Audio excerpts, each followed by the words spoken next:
morning, beautiful people. So, today's video, ayan, mamamasyal tayo saan? So, tara guys, let's go!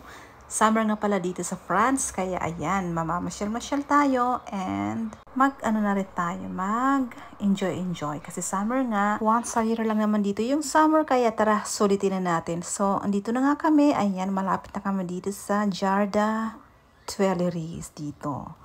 So, maraming ditong mga attraction. Ayan, no. Kaso ayaw namin sumakay dyan. Nakakatakot.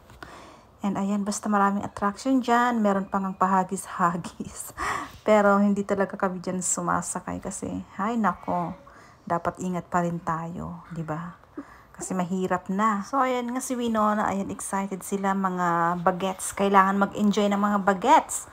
Kasi habang summer and then in September, pasukan na naman. Kaya, ayan. Kailangan mag-enjoy yung mga bagets. So, ito nga ang cute ng mga duck. O, diba? Ang colorful nila. Lumalangoy-langoy sila. So, dito nga pala sa place na to, ang ganda. Kasi, pag summer, pwede mong palitan ng kung ano-ano yung pwedeng pag-enjoyan. At kapag winter naman, ayun, papalit-palit sila ng pwesto. Ayan, o. Oh, ito nga, may train. Ang cute. Pero ayaw nilang sumakay dyan. Dito lang sila sa mga balloons. So, ayan nga, ang cute ng mga candy. Ano tawag doon?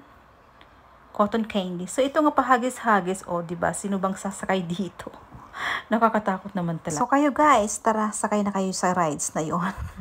So, dito yung gusto nila. Ayan, no? Mga, kakaibang palaruan. So, dito nga pala, ayan, magka-car daw sila. Kaso, hindi kami dyan nagpunta ni Winona kasi ayaw naman umandar. Mali pala yung pwesto ko dapat dun sa Manibela. So, kaya sila lang mag-ama yung nagganyan. So, ayan, happy naman. Nag-enjoy sila. Nag-enjoy kaming lahat. Yes, kaya enjoy habang summer. So, ito nga pala yung balloon ng Olympic. Ayan, dito na nila nilagay. Ang cute kasi may fire din. So yes, that's all for today's video guys. See you. Thank you for watching and have a nice day everyone. Bye!